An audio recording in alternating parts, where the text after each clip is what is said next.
इस प्रारंभिक व्याख्यान में संविधान पर चर्चा करेंगे।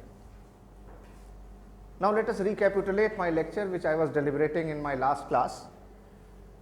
We discussed about making of our constitution, definition of our constitution, different types of the constitution, whether our constitution is unitary or federal, संघात्मक और एकात्मक संविधान, ये संविधान के प्रकार क्या हैं, इनका क्या अर्थ होता है। फिर हम लोगों ने देखा कि क्या भारतीय संविधान और राज्य व्यवस्था एकात्मक है या संघात्मक है। विधि और संविधान के विशेषज्ञ इस पर बटे हुए हैं। उनका यह कहना है कि भारत का संविधान न तो पूरी तरह से एकात्मक है, न संघात्मक है या अर्ध संघात्मक है, क्वासी फेडरल है, जैसा कि प्रोफेसर केसी वियर ने कहा था। और फिर हम लोगों ने अंतिम विचार जहां विराम लिया वो ये था कि लोकतंत्र दो प्रकार का होता है, अध्यक्षात्मक लोकतंत्र और संसदीय लोकतंत्र। इन दोनों प्रकार के लोकतंत्र में क्या अंतर है, और भारत में जो संसदीय लोकतंत्र है, पार्लियामेंट्री डेमोक्रेसी, ये प्रेसिडेंशियल फॉर्म ऑफ डेमोक्रेसी से कैसे अलग है जैसा कि अमेरिका में है। और हम लोगों ने इसका भी एक विश्लेषण किया था कि भारत में क्या संसदीय लोकतंत्र की जगह अध्यक्षात्मक शासन प्रणाली अपनानी चाहिए। Should we adopt presidential form of democracy in place of parliamentary democracy.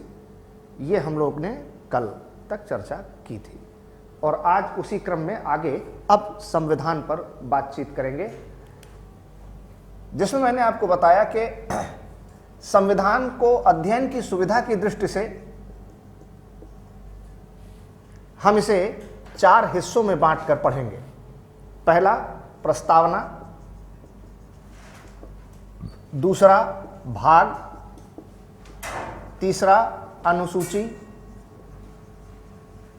और चौथा अनुलग्नक। I told you that in order to understand our constitution better, to facilitate its study, we will divide the study of our constitution into 4 major areas: preamble, parts, schedules and appendix. So first is preamble, प्रस्तावना। प्रस्तावना क्या है? जैसे ही हम कोई किताब पढ़ने के लिए उठाते हैं, उसकी जिल्द पलटने के बाद जो पहले सबसे पन्ना आता है, उस पर अगर हिंदी की किताब है तो लिखा रहता है आमुख या दो शब्द या प्राकथन। कभी गौर किया आपने? अगर अंग्रेजी की किताब है तो उस पर लिखा रहता है प्रीफेस या फोरवर्ड। यानी अगर आप कोई किताब पढ़ते हैं हिंदी या अंग्रेजी और उसमें जो पहला पन्ना प्रीफेस या फोरवर्ड, प्राकथन या आमुख या दो शब्द लिखा होता है, सिर्फ उस एक पन्ने को पढ़ करके आपको किताब के बारे में पूरी जानकारी हासिल हो जाती है। वो किताब किस विषय से संबंधित है, उस किताब में मुख्य रूप से क्या क्या बातें आगे के पन्नों में, विषयों में कही गई हैं। यानी कि एक प्रकार से वह एक पन्ना उस पूरी किताब का एक संक्षेप में परिचय होता है। So that is just a summary of the whole book and that gives you an introduction and idea about the book. तो जो दूसरी सभी किताबों में आमुख या प्राकथन या प्रीफेस कहलाता है, उसे ही संविधान में प्रीएम्बुल कहते हैं, प्रस्तावना कहते हैं। किसी भी देश का संविधान अगर आप पढ़ते हैं और उसका पहला पन्ना प्रस्तावना, तो आपको ये पता चल जाएगा कि उस संविधान का मुख्य उद्देश्य क्या है, किस प्रकार की सरकार है, शक्ति और प्राधिकार कहाँ पर निहित हैं, क्या दर्शन है उस संविधान का।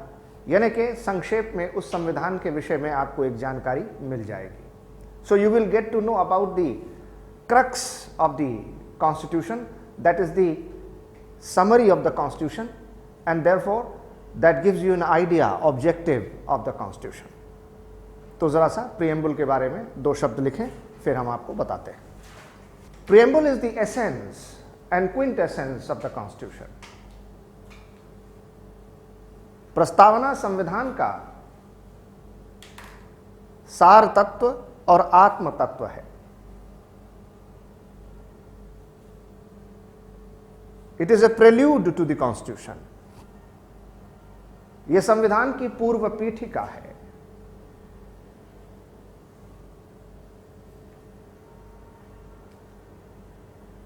It unravels the minds of our constitution makers. It unravels the minds of our constitution makers. इससे हमारे संविधान निर्माताओं के मस्तिष्क का उद्घाटन होता है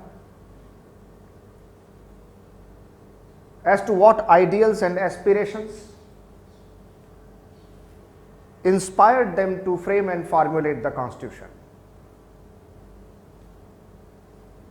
कि किन आदर्शों और आकांक्षाओं से प्रेरित होकर उन्होंने संविधान लिखा था. इन अदर वर्ड्स, दूसरे शब्दों में,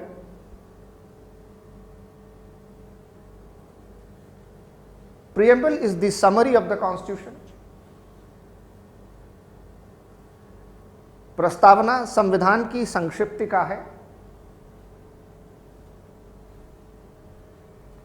which presents the ideals and objectives of the government. जो सरकार के उद्देश्य और आदर्शों को प्रस्तुत करती है.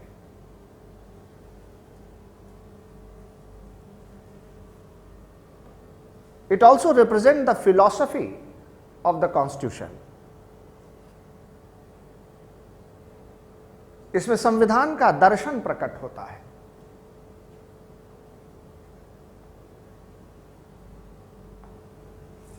In the written constitution of the world, विश्व के लिखित संविधानों में USA is the first constitution. America प्रथम संविधान है, in which preamble was written, जहां प्रस्तावना लिखी गई थी.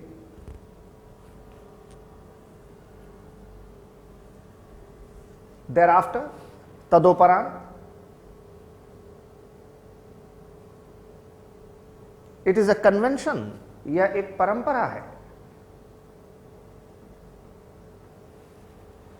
that every written constitutions of the world, कि विश्व के सभी लिखित संविधानों में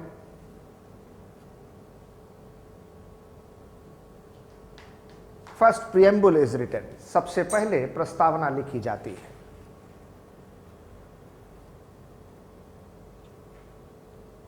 change. The origin of Indian constitution preamble, भारतीय संविधान की प्रस्तावना की उत्पत्ति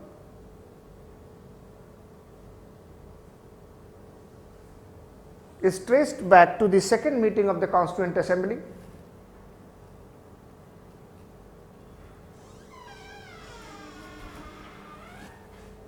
संविधान सभा की उस बैठक में देखी जाती है, which was held on 13th December 1946.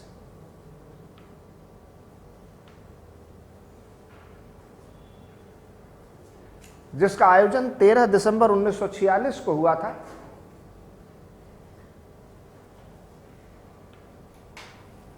And in this meeting, और इस बैठक में Shri Jawaharlal Nehru had presented the objective resolution of the constitution. Shri Jawaharlal Nehru had presented the objective resolution of the constitution. Shri Jawaharlal Nehru ने संविधान की उद्देशिका प्रस्तुत की थी. लेटर ऑन, बाद में, it was adopted as preamble of our constitution. इसे हमारे संविधान की प्रस्तावना के रूप में स्वीकार कर लिया गया.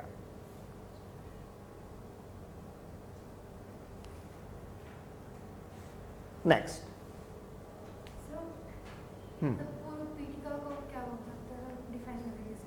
जो सबसे पहले शुरुआत में आए, ठीक है ना, आधार जैसे कि ये इमारत खड़ी होगी तो सबसे पहले इसकी पूर्व पीठ का इन्हें नींव रखनी पड़ेगी, ठीक है कि नहीं।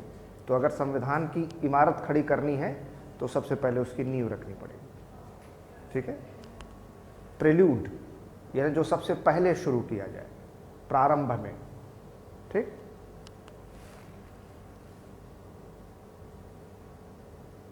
What is the purpose and need of the preamble? प्रस्तावना की आवश्यकता क्या है?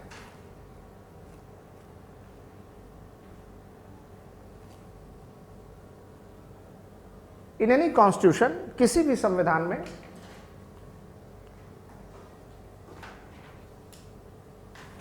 preamble is needed for the following purposes.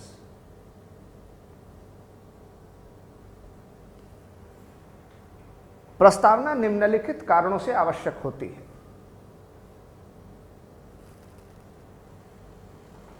Number 1,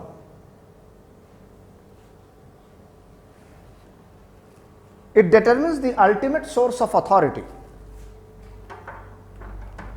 It determines the ultimate source of authority. इससे देश के सर्वोच्च प्राधिकार का निर्धारण होता है। सच एज, जैसे कि quote unquote, we the people of India, हम भारत के लोग।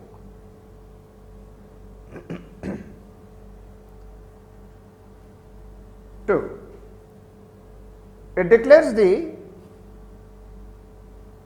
type of government. It declares the type of government. इससे सरकार के प्रकार का निर्धारण होता है। सच एज, कोट अनकोट, जैसे कि sovereign, socialist, secular,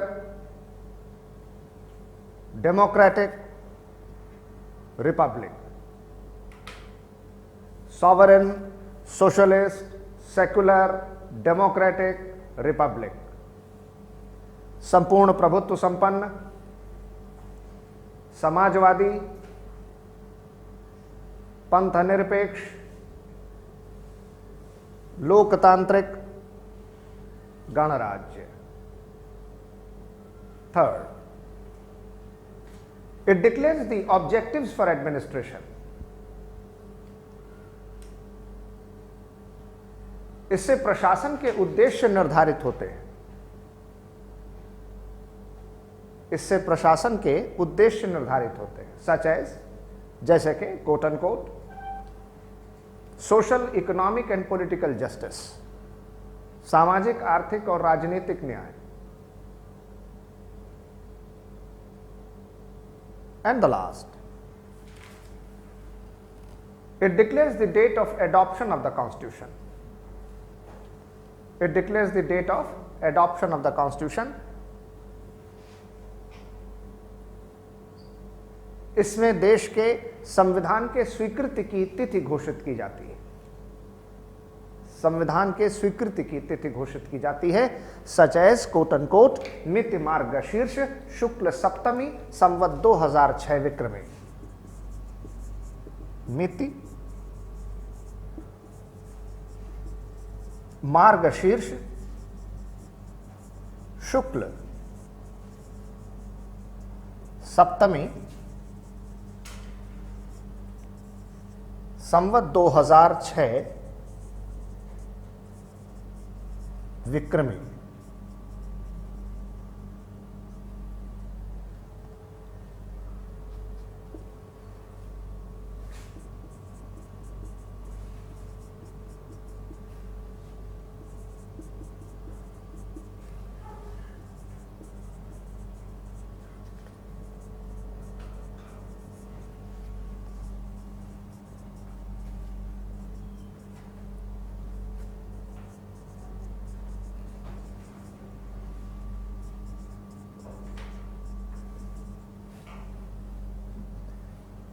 This is the date in the SAC calendar, the calendar of the government of India, जो भारत का सरकार का, हमारे देश का राष्ट्रीय पंचांग है शक पंचांग, शक संवत पर आधारित, उसमें यह तिथि है। And in the Gregorian calendar, और जो ग्रिगोरियन पंचांग है जिसको हम इंग्लिश कैलेंडर कहते हैं, दैट इज 26 नवंबर 1949, 26 नवंबर 1949। तो अगर आपसे यूपीएससी में सवाल होगा तो सिविल सर्विसेज में 26 नवंबर 1949 नहीं पूछेंगे कि इस तिथि का क्या महत्व है, ये तो आपको सबको पता है। अगर आपसे पूछा जाएगा तो ये पूछा जाएगा कि मिति मार्गशीर्ष शुक्ल सप्तमी संवत 2006 विक्रमी का क्या महत्व है। इस दिन कुंभ का आयोजन हुआ था, मकर संक्रांति हुई थी, संविधान स्वीकार किया गया था, जो भी इस तरीके के प्रश्न आएंगे। यानी कि अब सवाल यही उठता है कि किसी भी देश में जब संविधान लिखा जाता है तो सबसे पहले प्रस्तावना लिखने की जरूरत क्या है। तो आपसे सिविल सर्विसेज में मुख्य परीक्षा में सवाल पूछा जाएगा, you will get this question, discuss the need and purpose of the preamble in any constitution. किसी भी संविधान में प्रस्तावना लिखने की आवश्यकता या उद्देश्य क्या है, चर्चा करें। तो आप कहेंगे कि साहब जब हम किसी देश का संविधान पढ़ते हैं तो उसका पहला पन्ना जो प्रस्तावना है उसको पढ़ने से पता चल जाता है कि देश में जो अंतिम सत्ता है, शक्ति है, ताकत है, प्राधिकार है, उसका निवास कहाँ है, वो कहाँ निहित है। तो अगर आप कोई ऐसे देश का संविधान पढ़ रहे हैं जो राजतंत्रात्मक है तो वहाँ पर सर्वोच्च शक्ति कहाँ होगी, उस राजा में होगी, क्राउन में, जैसे ब्रिटिश क्राउन, ठीक है कि नहीं। हमारे देश में सबसे शक्तिशाली, सबसे सर्वोच्च सत्ता और प्राधिकार कहाँ है, where lies the sovereignty, supremacy, the absolute power and authority of the country. President of India में नहीं, प्राइम मिनिस्टर में नहीं, चीफ जस्टिस ऑफ इंडिया में नहीं, chief of the army staff में नहीं। सर्वोच्च सत्ता और अंतिम प्राधिकार कहाँ है, हम भारत के लोग, we the people of India, we are sovereign, we are absolute, we are having the authority. हम जिसको चाहेंगे वैसी हम सरकार बनाएंगे, वैसे लोगों को चुनकर भेजेंगे, जैसा हम चाहेंगे वैसी हमारी संसद में जो विधायिका है वो हमारे लिए कानून बनाएगी, नीतियां बनाएगी, बजट बनाएगी। यानी कि हम देश के नीति निर्माता, निर्देशक, नियंता और देश की नियति के निर्धारक हैं। We are the determinator of the destiny of our country. So these lines, we the people of India, these are truly prophetic. मसीहाई हैं ये पंक्तियां। ये देश के एक साधारण से साधारण व्यक्ति को ये एहसास कराती हैं कि आप इस देश की मुख्य धारा का हिस्सा हैं और हम और आप मिलकर के इस देश को बनाते हैं। तो सारी की सारी शक्ति कहाँ निहित है, हमारे देश के संविधान में बता दिया गया कि देश में न तो राष्ट्रपति, न प्रधानमंत्री, न प्रधान न्यायाधीश, न न्यायपालिका, न कार्यपालिका, न सशस्त्र सेना, सर्वोच्च शक्ति, सर्वोच्च सत्ता हम भारत के लोगों में निहित है। तो पहला उद्देश्य तो प्रस्तावना से किसी भी देश में जब पढ़ते हैं तो पता चल जाता है कि उस देश की अल्टीमेट अथॉरिटी कहाँ है। अगर कोई डिक्टेटर वाला कंट्री है तो वहाँ पर डिक्टेटर लिखा होगा, अगर कोई मिलिट्री रूल वाला कंट्री है तो वहाँ का chief of the army staff general लिखा होगा, अगर वहाँ पर राजा रियासत का शासन है तो वहाँ का क्राउन या राज मुकुट या राजा के वंश पर वह शक्ति लिखी होगी। लेकिन हमारे संविधान में लिखा गया है हम भारत के लोग, we the people of India. दूसरी बात, किसी भी देश के संविधान की प्रस्तावना से पता चलता है कि उस देश की जो गवर्नमेंट होगी, सरकार, वो सरकार किस तरह की होगी, टाइप ऑफ द गवर्नमेंट, सरकार का प्रकार क्या होगा। तो हमारे देश की संविधान की प्रस्तावना कहती है कि हमारी जो भी सरकार होगी वो सॉवरेन होगी, सेकुलर होगी, डेमोक्रेटिक और रिपब्लिक, संपूर्ण प्रभुत्व संपन्न, समाजवादी, पंथ निरपेक्ष, लोकतांत्रिक गणराज्य।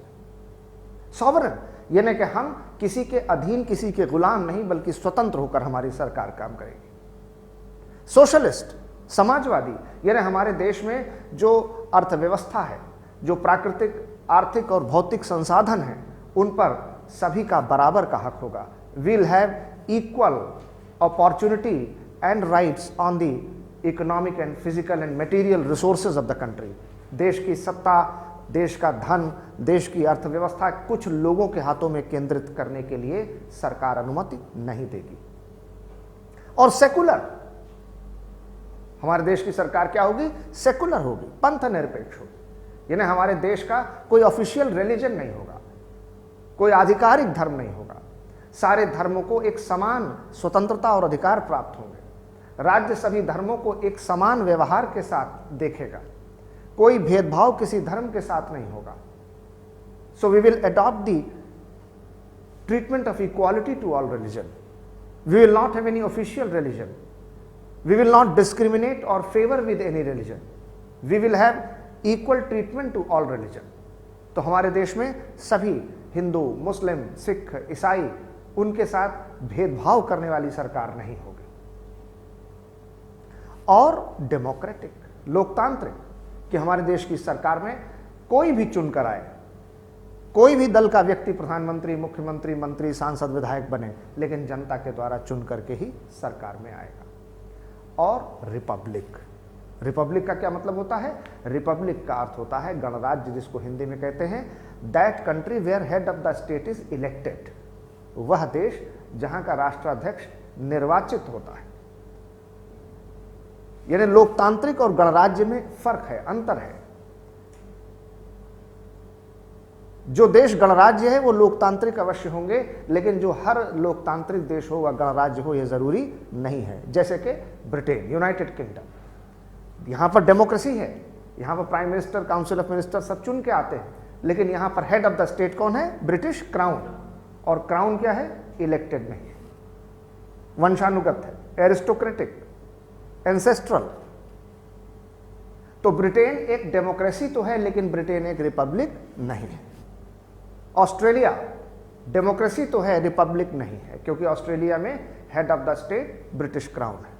कनाडा, कनाडा डेमोक्रेटिक तो है, लेकिन रिपब्लिक नहीं, क्योंकि कनाडा में अपनी अलग लोकतांत्रिक रूप से चुनी हुई सरकार होने के बावजूद आज भी वहां पर राष्ट्राध्यक्ष ब्रिटिश राजमुकुट है। भारत, भारत डेमोक्रेटिक भी है और रिपब्लिक भी है, क्योंकि हमारे यहाँ head of the state president of India राष्ट्रपति हैं और राष्ट्रपति चुनकर आते हैं। अमेरिका डेमोक्रेटिक भी है और रिपब्लिक भी है, क्योंकि वहां पर सरकार भी चुनी जाती है और head of the state president of America भी चुनकर आते हैं। तो रिपब्लिक का अंतर समझ में आ गया। तो दो बातें हो गई। पहला कि प्रस्तावना से पता चलता है कि देश की सर्वोच्च सत्ता और शक्ति कहां है। दूसरा, प्रस्तावना से पता चलता है कि सरकार किस प्रकार की होगी। और तीसरा, प्रस्तावना से पता चलता है कि देश की सरकार, शासन, प्रशासन जो कार्य करेंगे वो कार्य का उद्देश्य क्या होगा। वह उद्देश्य होगा सामाजिक, आर्थिक और राजनीतिक न्याय, social, economic and political justice. हमारे देश की कोई सरकार, शासन, प्रशासन ऐसी योजना, नीति, कार्यक्रम इत्यादि नहीं बना सकते जिससे सामाजिक, आर्थिक, राजनीतिक न्याय की प्राप्ति न हो। तो वह उज्ज्वला हो, सौभाग्य हो, आर्थिक रूप से कमजोर वर्गों को बढ़ाने की योजनाएं हों, SC, ST, OBC डेवलपमेंट और वेलफेयर के उनके लिए प्रोग्राम हो, गरीबी उन्मूलन के लिए कार्यक्रम हो, कन्या विद्या धन हो, विद्यार्थियों को अनेकों प्रकार की स्कॉलरशिप और अन्य सहायता दी जाती हो, रिजर्वेशन लागू किया जाता हो, जो समाज के मार्जिनलाइज्ड सेक्शंस हैं, सीमांत वर्ग हैं, जो कमज़ोर वर्ग हैं, खेतीहर, किसानी, मजदूरी करने वाले लोग हैं, उनके विकास और कल्याण की जो योजनाएं बनाई जाती हैं, इन सब का उद्देश्य क्या है? Social, economic and political justice, सामाजिक, आर्थिक और राजनीतिक न्याय। और चौथा, देश के संविधान की प्रस्तावना से पता चलता है कि हमने अपने संविधान को किस दिन स्वीकार किया। That day we adopted our constitution, that is also mentioned in the preamble। तो हमारे संविधान में क्या तिथि है? मिति मार्गशीर्ष शुक्ल सप्तमी संवत 2006 विक्रमी, जिसे हम अंग्रेजी कैलेंडर में या ग्रिगोरियन कैलेंडर में 26 नवंबर 1949 कहते हैं। Is that very clear? कोई शक, कोई सवाल? All the points are clear? Now you can write one more point.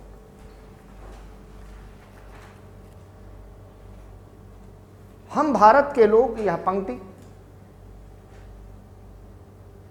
We the people of India, this line, संयुक्त राष्ट्र संघ के चार्टर घोषणा पत्र से ली गई है। Is derived from the charter declaration of the United Nations, जहां लिखा गया था, वेर इट वॉज रिटेन, हम संयुक्त राष्ट्र संघ के लोग, हम संयुक्त राष्ट्र संघ के लोग, we the people of the United Nations, we the people of the United Nations.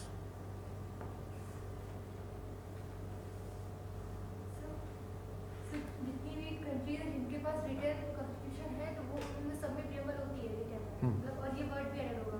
नहीं, वो जरूरी नहीं, कंपल्सरी नहीं। वो अपने अपने प्रेम्बल के हिसाब से आप अपना अपना वर्ड, अपने अपने फ्रेजेस, अपना अपना कुछ भी उसमें लिख सकते हो, ठीक है ना।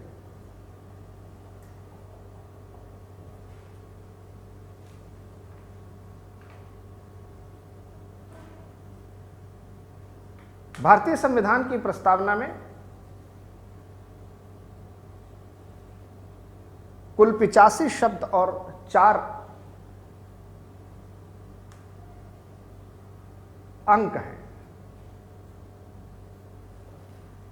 In the preamble of the Constitution of India, there are 85 words and 4 digits.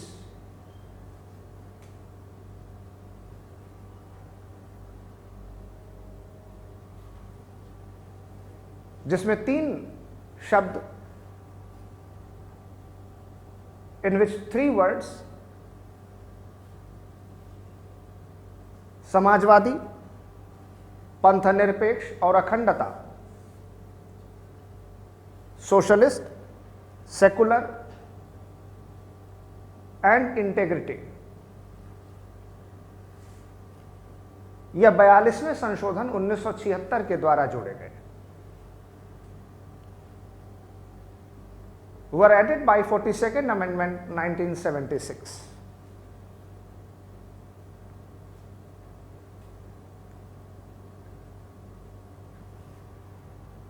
प्रस्तावना के विषय में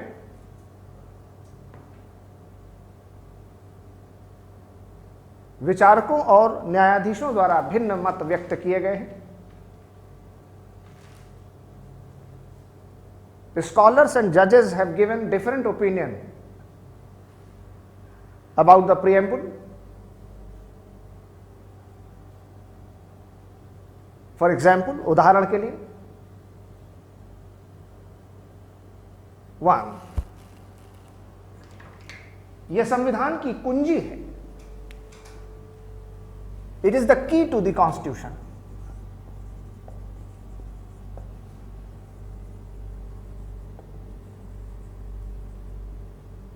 Key to the Constitution, संविधान की कुंजी।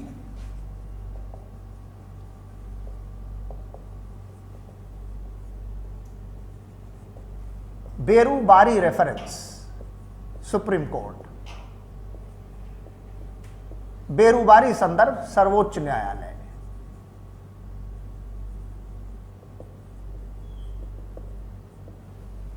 Berubari reference, Supreme Court. Next, यह संविधान का आत्मा है।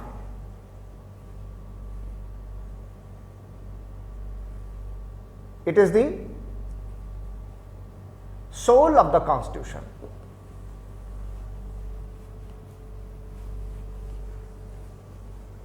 यह संविधान का आत्मा है।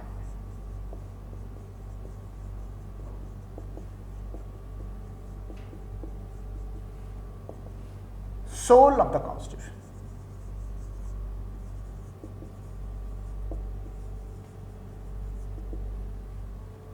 Keshavananda Bharati judgment, Supreme Court. Kesavananda Bharati निर्णय, सर्वोच्च न्यायालय।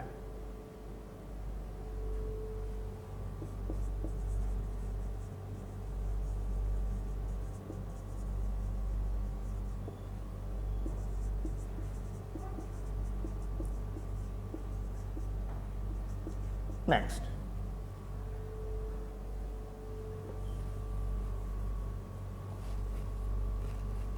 प्रस्तावना में भारत को पंथनिरपेक्ष राष्ट्र घोषित किया गया। Preamble declares India as a secular state. पंथनिरपेक्ष राज्य, प्रस्तावना में भारत को पंथनिरपेक्ष राज्य घोषित किया गया। Paulose Valsamma versus university of Cochin and Excel Wear versus union of India.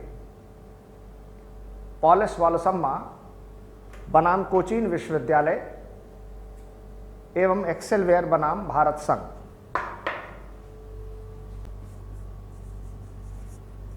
Paulose Valsamma versus university of Cochin and Excel Wear versus union of India.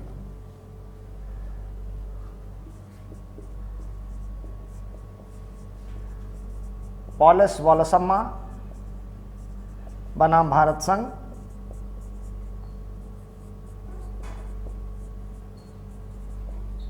एवं एक्सेलवेयर बनाम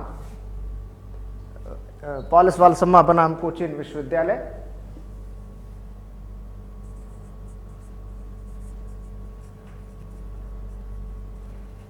एवं एक्सेलवेयर बनाम भारत संघ।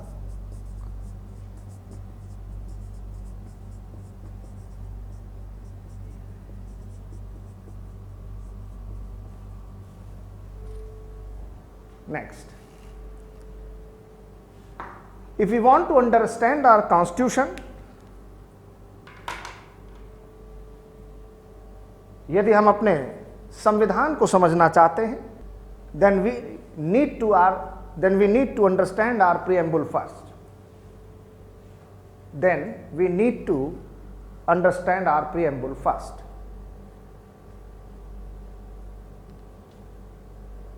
तो पहले हमें अपनी प्रस्तावना को समझना होगा। जस्टिस रामास्वामी, न्यायमूर्ति Ramaswamy.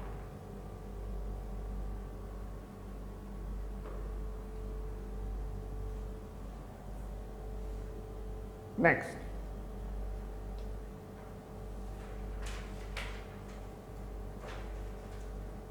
It is an ID card of the constitution. यह संविधान का परिचय पत्र है।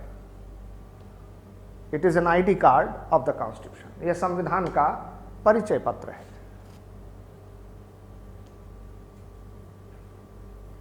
नानी पालकी वाला, नानी पालकी वाला।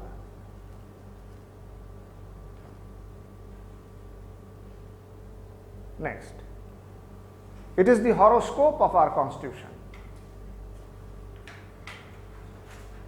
It is the horoscope of our constitution. यह हमारे संविधान की जन्म कुंडली है। के.एम. मुंशी, कन्हैयालाल माणिकलाल मुंशी। तो प्रीलिम्स में इस तरीके के सवाल आएंगे। एक तरफ टेबल में दिया जाएगा संविधान की कुंजी, संविधान का आत्मा, परिचय पत्र, जन्म कुंडली। दूसरी तरफ दिया जाएगा के.एम. मुंशी, नानी पालकी वाला, वी रामास्वामी, बेरूबारी, केशवानंद भारती। आपसे कहा जाएगा मैच द फॉलोइंग, मिलान करें, ए का 1 और बी का 2 और सी का 3 या जो भी। इसका मतलब क्या है?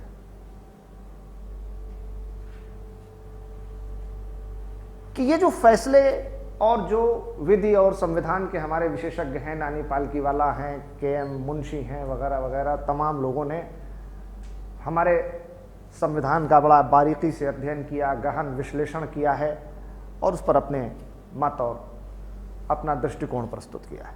उसमें किसी ने कहा यह संविधान का परिचय पत्र है, किसी ने कहा यह संविधान की जन्म कुंडली है, और इन फैसलों में ये सारी चीज़ें कही गई। तो जैसे कि हम और आप अगर कोई अपना आईडी कार्ड देखता है, परिचय पत्र, तो हमारे बारे में एक जानकारी हासिल हो जाती है, नाम क्या है, पता क्या है, एड्रेस क्या है, फ़ोन नंबर क्या है, वगैरह वगैरह। तो ऐसे ही प्रियम्बुल का अध्ययन करने से हमें संविधान का पता चल जाता है। तो इसलिए नानी पालकी वाला क्या कह रहे हैं, आईडी कार्ड, परिचय पत्र। जब भी किसी शिशु का जन्म होता है, माता पिता उसके बाद वो जीवन में आगे क्या करेगा क्या नहीं करेगा, उसका भाग्य, उसकी नियति, लेकिन पहले उसकी कुंडली तैयार करते हैं जिसमें उसके बारे में कुछ बताया जाता है। तो जब देश में संविधान का जन्म होता है तो उस देश के संविधान में क्या क्या होगा, ये जहां बताया जाता है वो क्या है, हॉरोस्कोप ऑफ द कॉन्स्टिट्यूशन। तो हॉरोस्कोप ऑफ द कॉन्स्टिट्यूशन क्या है, प्रियम्बुल है। अब एक बड़ी बहस का विषय है और इस पर बहुत सवाल आते हैं। यूपीएससी में, पीसीएस में, आईएएस में, मेन एग्जाम में, प्रीलिम्स में, खासतौर से मेन में ये सवाल कई बार आया।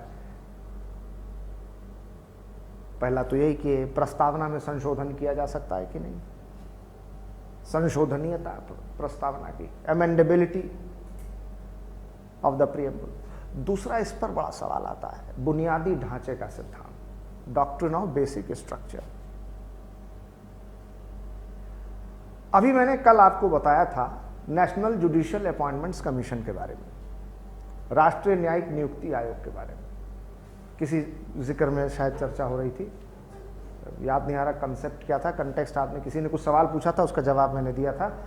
तो मैंने आपको बताया था कि 99th कॉन्स्टिट्यूशनल अमेंडमेंट एक्ट 2014, 99वां संविधान संशोधन 2014 से सुप्रीम कोर्ट और हाई कोर्ट के जजेस को नियुक्त करने की एक नई व्यवस्था बनाई गई थी जिसको कहते थे एनजैक, नेशनल जुडिशियल अपॉइंटमेंट्स कमीशन, जिसे हमारे देश के राज्यों के विधानसभाओं और हमारे संसद में 2/3 बहुमत से पारित किया गया और राज्यों से भी उसको अनुसमर्थन प्राप्त हुआ। लेकिन 5 न्यायाधीशों की संविधान पीठ ने 2015 में 99वां संशोधन निरस्त कर दिया, कहा यह विधि शून्य है, संविधान के अनुसार सही नहीं है। और कारण यह बताया कि यह जो कानून बनाया है सरकार ने, इस कानून से संविधान के बुनियादी ढांचे का उल्लंघन होता है। तो फिर से बुनियादी ढांचे की बहस चर्चा और केंद्र बिंदु में आ गई। So the court observed in its judgment that the 99th constitutional amendment, which is related to NJAC, National Judicial Appointment Commission 2014, is ultra vires, null and void. And the reasons given, the cause that was cited, that this particular law violates and encroaches upon the basic structure of the Constitution. So now this judgment again brought the entire debate and discussion of basic structure into the main course of discussion. It became a center of attraction. तो आने वाली परीक्षा में ये एक महत्वपूर्ण प्रश्न बनने का कारण बनता है। तो क्या लिखेंगे आप, जरा सा देखें, प्रस्तावना की संशोधनीयता और बुनियादी ढांचे का सिद्धांत। प्रस्तावना की संशोधनीयता और बुनियादी ढांचे का सिद्धांत, अमेंडेबिलिटी ऑफ द प्रियम्बुल, ध्यान देने की आवश्यकता है। आपका उच्चारण बहुत दोषपूर्ण है और जब आप लिखते हैं तो उसमें आप कई प्रकार के भाषा, व्याकरण, वर्तनी इत्यादि की त्रुटियां करते हैं। इससे आप बचिए, विशेषकर लोक सेवा आयोग की परीक्षाओं। So you have to be very cautious and careful. You are not supposed to commit any error, flaw or mistake related to syntax, proposition, grammar. And yes, when you speak, your pronunciation must be absolutely clear, correct and audible. तो उच्चारण पर भी आपको ध्यान देना होगा। तलफ़ुज़ या pronunciation जिसको कहते हैं। प्रायः हम लोग बोलने और लिखने में भाषा, व्याकरण, वर्तनी, उच्चारण इनका ध्यान नहीं रखते हैं। इस पर आप अभी से प्रयास करेंगे तो धीरे धीरे 4-6 महीने में भाषागत दोष और त्रुटियां दूर हो जाएंगी। और देखिए, भाषा का एक संस्कार होता है, इसे अर्जित करना पड़ता है, ये नैसर्गिक नहीं होता, इसे सीखना पड़ता है, प्राप्त करना पड़ता है। So you have to cultivate it, you have to nurture it, you have to create it, acquire it through efforts. So for UPSC preparation you need to put in lot of endeavor, effort, enterprise, and the entire tone, tenor, theme and temperament of the preparation that demands your full time undivided attention. You should focus in your preparation with all your mental, physical faculties channelized into one direction, and whatever you do in life, throw your head, heart and hand into it, or you don't do it. जो भी करिए फिर पूरे मनोयोग से, पूरे कर्म योग से करिए। अपनी एकाग्रता, अपनी मानसिक, शारीरिक समस्त चित्त वृत्तियों को, ऊर्जा को, शक्ति को उस दिशा में एकदम नियोजित कर दीजिए। प्रारब्ध आप स्वयं लिखेंगे, अपने पुरुषार्थ, अपने परिश्रम, अपनी तपस्या से। परिश्रम करेंगे, पुरुषार्थ करेंगे, सफलता मिलेगी। ठीक है ना? अब क्या हुआ साहब कि एक सुप्रीम कोर्ट के पास 1959-60 में, 1959-60 में एक मामला पहुंचा जिसको कहते हैं बेरुबारी रेफरेंस, बेरुबारी संदर्भ। ये बेरुबारी रेफरेंस क्या है, इसके बारे में हम फिर कभी आपको आगे, जब union and states of India पढ़ाएंगे तब बताएंगे, भारत का संघ और उसका राज्य क्षेत्र, 1-2 लेक्चर के बाद। आप अभी ये जान लीजिए कि under article 143 of the constitution, संविधान के अनुच्छेद 143 में भारत सरकार को यह अधिकार है कि यदि कोई विधि या संविधान का विषय उसे स्पष्ट नहीं है तो राष्ट्रपति के माध्यम से सर्वोच्च न्यायालय की सलाह ली जा सकती है।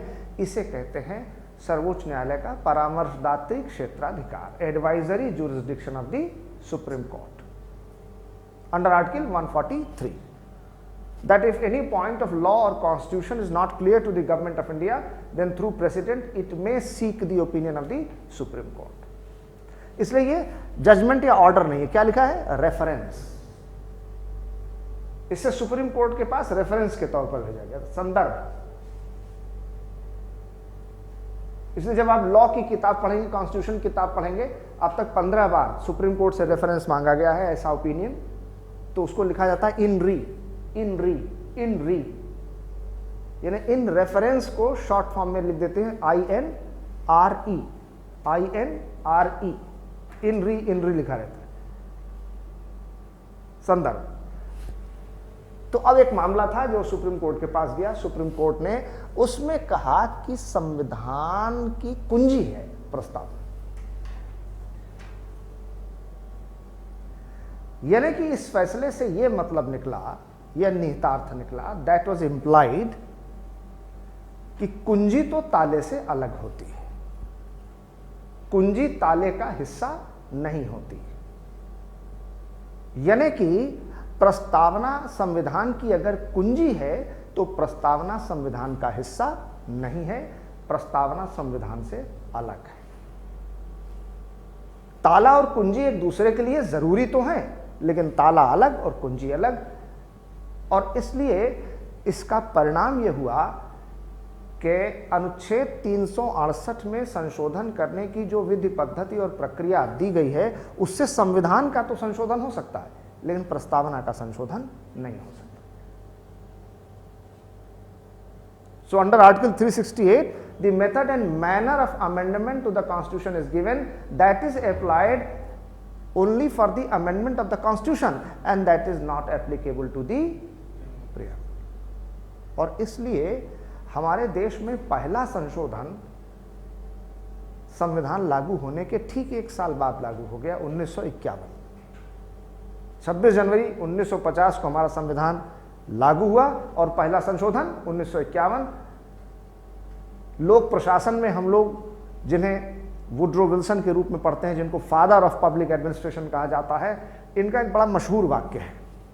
इन्होंने कहा था कि किसी भी देश का संविधान अपने मूल रूप में कम से कम 10 वर्ष चलता है, लेकिन हमने अपने संविधान को 1 ही वर्ष में बदल दिया। फादर ऑफ पब्लिक एडमिनिस्ट्रेशन, लोक प्रशासन के जनक वुड्रो विल्सन की बात को हमने झुठला दिया और हमारे देश के संविधान का पहला संशोधन 1951 में आया। तो जब 1951 में पहला संशोधन आया 1951 में, वो क्यों आया, कैसे आया, ये भी बताएंगे आप। उसको ZALR से जोड़ करके आगे बताएंगे, जमींदारी एबॉलिशन एंड लैंड रिफॉर्म्स।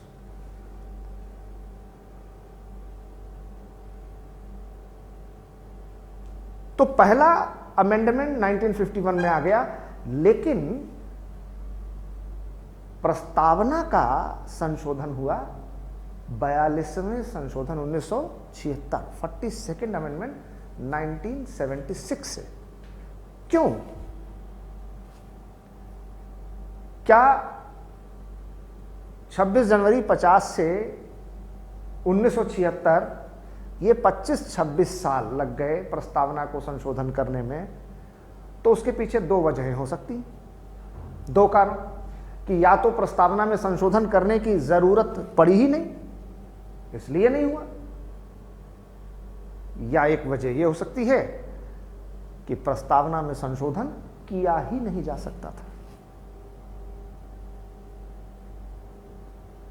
तो बेरूबारी वाले मामले में सुप्रीम कोर्ट ने यह कह दिया कि प्रस्तावना संविधान की कुंजी है, जिसका लीगल इफेक्ट यह हुआ, लीगल इंप्लीकेशन, विधिक निहितार्थ हुआ कि प्रस्तावना संविधान का हिस्सा नहीं है और इसलिए प्रस्तावना में संशोधन नहीं किया जा सकता।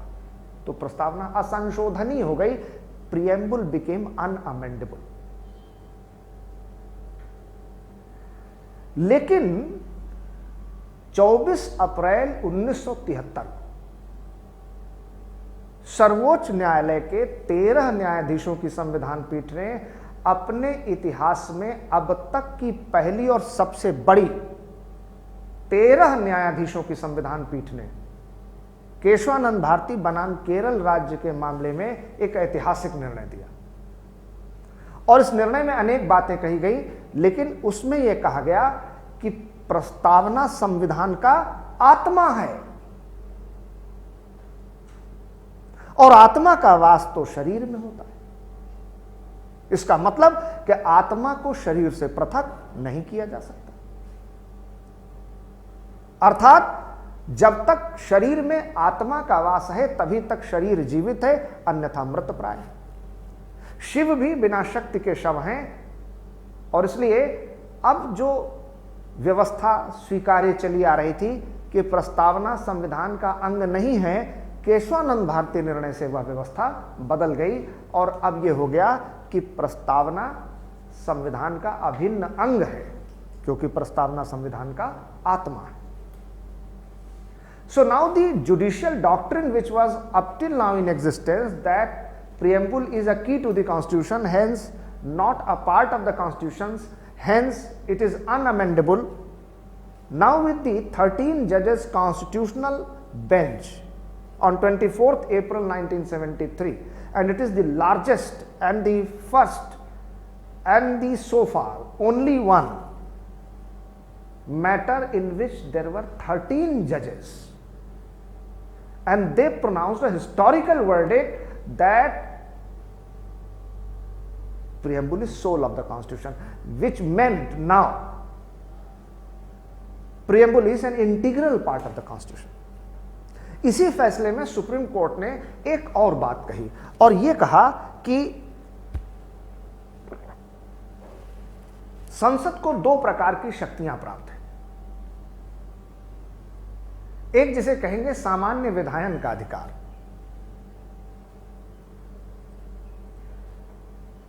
और दूसरा कहेंगे संवैधानिक संशोधन का अधिकार।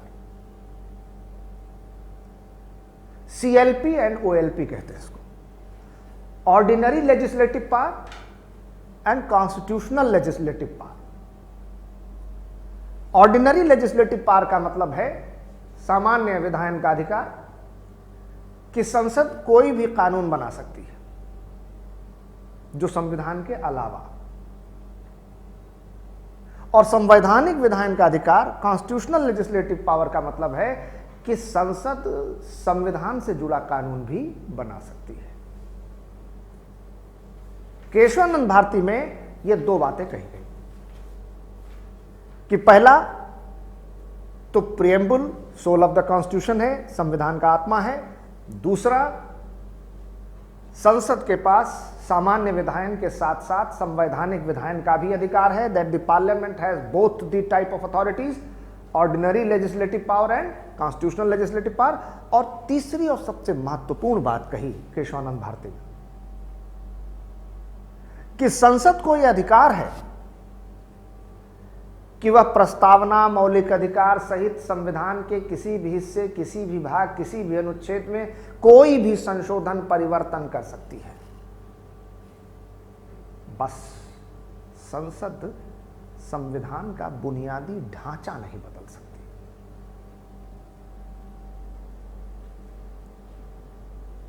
Now this created a lot of hullabaloo, lot of controversy, lot of debate, lot of discourse at that time. Supreme Court said that Parliament can do anything. It can amend the entire Constitution. It can alter, abrogate and amend the entire Constitution, including preamble, fundamental rights or any other part, article or schedule of the Constitution, but Parliament cannot alter, abrogate or amend the basic structure of the Constitution. बुनियादी ढांचा, basic structure. अब court ने अपने फैसले में यह तो बता दिया कि बुनियादी ढांचा संसद नहीं बदल सकती, बाकी सब बदल सकती है, लेकिन यह बताया नहीं कि बुनियादी ढांचा है क्या। So the concept, the principle of basic structure was presented in the Kesavananda Bharati judgment, but they did not spell out the components, the elements, the subject matter, the content of the basic structure. तो बड़ी बहस हुई साहब कि ये बुनियादी ढांचा क्या है, ये बुनियादी ढांचा क्या है, बेसिक स्ट्रक्चर क्या है। उन दिनों सोशल मीडिया का ज़माना नहीं था, इलेक्ट्रॉनिक मीडिया भी होता नहीं था, ले देकर रेडियो, अखबार, पत्र पत्रिकाएं कुछ छपा करते थे, उनमें लेख लिखे गए कि साहब बुनियादी ढांचा क्या है। संसद में सवाल उठा कि साहब बुनियादी ढांचा क्या है। Amendability of the preamble and doctrine of basic structure.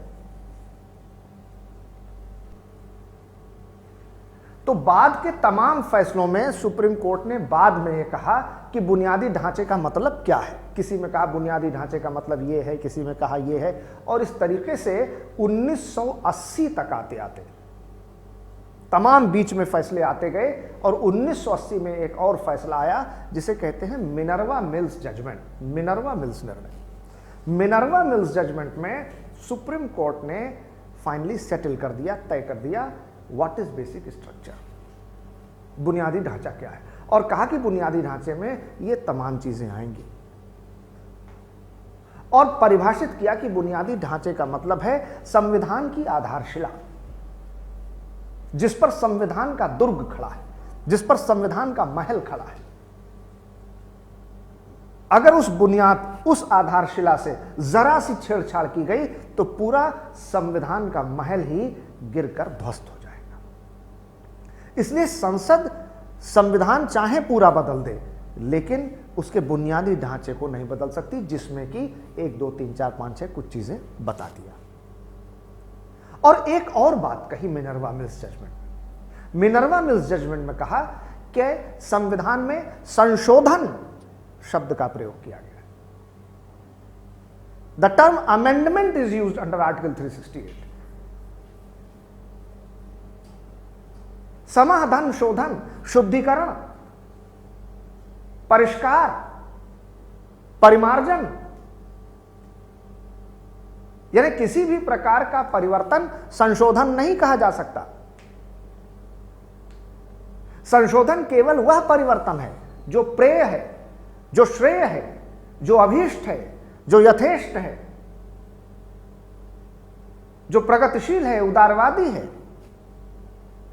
अगर किसी परिवर्तन से विकृति उत्पन्न होती है, यदि किसी परिवर्तन से विद्रूपता आती है, तो वह परिवर्तन संशोधन नहीं है। So the term amendment means purification, the term amendment means refinement, the term amendment does not mean any type of change. Amendment only means the change which is desirable, which is progressive. If any change brings deformity, decline, destruction, distortion, then any destruction, distortion, decline, deformity is not an amendment. Because growth can be cancerous also. Every growth is not development. वृद्धि और विकास में अंतर होता है। केवल किसी का बढ़ते जाना ही वृद्धि नहीं है। कंक्रीट के तो जंगल खड़े हो गए, ये ग्रोथ है? नहीं। डेवलपमेंट के नाम पर पोल्यूशन, हमारे आपके जीवन में सांस लेना मुश्किल हो गया, हवा जहरीली हो गई, प्रदूषण से हमारा खान पान, हमारी आदतें, हमारी बीमारियां, हमारा व्यवहार सब कुछ प्रभावित हो रहा है। जमीन, जंगल, पेड़ पौधे, समंदर, आसमान, सब कुछ हमने प्रदूषित कर दिया। Is it development? नो। इसलिए आज की जो बड़ी बहस है दुनिया में, वो आप आगे पढ़ेंगे, एनवायरमेंट इकोलॉजी का इशू है, anti development thesis. Public administration में हम लोग उसको पढ़ते हैं, विकास विरोधी विमर्श, कि अब एक नया कंसेप्ट है कि ये साहब, अगर आप ये धूल, धुआं, जहर उगलती चिमनियाँ, इंडस्ट्री, फैक्ट्री के कल कारखाने, नदियों में हमारे जो ये सीवेज के जरिए और जो जहरीला पानी और रसायन छोड़ रहे हैं, अगर ये डेवलपमेंट है तो हमें डेवलपमेंट नहीं चाहिए। अगर डेवलपमेंट का मतलब है आदिवासी डिस्प्लेसमेंट हो रहे हैं, लोगों को अपनी ज़मीनों, अपनी जगह, अपने जंगलों से उजाड़ा जा रहा है, उनको बेघरबार कर दिया जा रहा है, the native population, the tribal people, they are being uprooted from their land, it is not development. तो आज एक एंटी डेवलपमेंट थीसिस चल रही है। सुप्रीम कोर्ट ने मिनर्वा मिल्स जजमेंट में कहा, इसलिए हमें यह समझना पड़ेगा कि संशोधन क्या है। संशोधन का मतलब किसी भी प्रकार का परिवर्तन नहीं होता, और इसलिए अगर संसद के लिए संशोधन शब्द का प्रयोग किया गया है, तो संशोधन बेहतरी के लिए होना चाहिए, संशोधन अच्छाई के लिए होना चाहिए, संशोधन हमारे भविष्य को, हमारे कल को अच्छा बनाने वाला होना चाहिए। और इस तरीके से मिनर्वा मिल्स जजमेंट में बेसिक स्ट्रक्चर और अमेंडमेंट इनको तय कर दिया गया। लेकिन बाद के तमाम फैसलों में भी बेसिक स्ट्रक्चर पर बहस जारी है, and it is an open ended phenomena, यानी कल को इसमें कोई और चीज भी जुड़ सकती है जो बुनियादी ढांचे में आ जाए। Kyoto होलोहान versus जिल्लाहू Manipur assembly judgement, ये मिनर्वा मिल्स के बाद वाले जजमेंट है। और अब जो मैंने आपको बताया 99 कॉन्स्टिट्यूशनल अमेंडमेंट 2014 पर जो जजमेंट सुप्रीम कोर्ट ने 2015 में दिया, उसमें भी बेसिक स्ट्रक्चर की बहस आगे तक चली। Law is highly dynamic and evolutionary, evolving. विधि और संविधान भी समय के अनुसार बदलते हैं। जैसे हमारी सोच, हमारी संस्कृति, हमारा समाज बदलता है। जो आज के 50 साल पहले सामाजिक व्यवहार के रूप में स्वीकार्य नहीं था, हमारे मूल्यों के रूप में स्वीकार्य नहीं था, आज स्वीकार्य है। आज कुछ नई चीज़ें हैं। आज सुप्रीम कोर्ट 377 को रद्द करके समलैंगिकता को विधिक अधिकार घोषित करता है। क्या 20 साल पहले, 25 साल पहले सुप्रीम कोर्ट ये सोच सकता था? आज महिलाओं को मंदिरों में, जब वो रजोनिवृत्त की स्थिति में हैं, 10 वर्ष से 50 वर्ष की उम्र के बीच की महिलाएं, अयप्पा टेम्पल में, अयप्पा मंदिर केरल में जाकर के पूजा प्रार्थना कर सकती हैं, गर्भगृह में प्रवेश कर सकती हैं। कोर्ट का कहना है where a man can go a woman can go. Right to worship is right to life, personal choice. Article 21 जीवन का मौलिक अधिकार। हम क्या पहनते हैं, क्या खाते हैं, क्या हमारी पसंद है, क्या हमारा नापसंद है, हमारा सेक्सुअल ओरिएंटेशन क्या है, हमारी रिलीजियस फिलॉसफी, आस्था विश्वास पद्धति क्या है, ये हमारे ऊपर निर्भर करता है। लेकिन यही सुप्रीम कोर्ट 25 साल पहले ये कह सकने की स्थिति में नहीं था, क्योंकि जजेस भी इसी समाज से आते हैं, वो भी उसी स्कूल ऑफ थॉट में पले बढ़े होते हैं। और एक चीज जो बड़ी इंपॉर्टेंट है, जिसको हम कलेक्टिव कॉन्शियसनेस ऑफ सोसाइटी कहते हैं, समाज की सामूहिक चेतना। जिस समाज की सामूहिक चेतना जागृत हो जाती है, जिस दिशा में बढ़ती है, फिर उस दिशा में सरकार, व्यवस्था, समाज, न्यायपालिका सब आ जाते हैं। Collective consciousness. आज आप किसी को धर्म के नाम पर, जाति के नाम पर उत्पीड़न करेंगे तो इसे कोई स्वीकार नहीं करेगा। कि परंपरा के नाम पर देवदासी की प्रथा चलती रहे, मंदिरों में महिलाओं का शोषण होता रहे, यह नहीं स्वीकार किया जा सकता परंपरा के नाम पर। आज धर्म, जाति और परंपरा के नाम पर सती प्रथा आगे बढ़ाई जाए, इसे स्वीकार नहीं किया जा सकता। जात पात, धर्म और मजहब के आधार पर समाज को बांटा जाए कि ये तो हमारा ट्रेडिशन है, हमारा कल्चर है, हमारे कन्वेंशन में ऐसा हजारों साल से होता आया है, तो अब बदलिए। बदलना पड़ेगा। सुप्रीम कोर्ट ने ट्रिपल तलाक के मामले में कहा कि इसको रिलीजन के नाम पर एक्सेप्ट नहीं किया जा सकता। तो क्या हुआ, जरा सा लिखिए। Doctrine of basic structure and amendability of the preamble.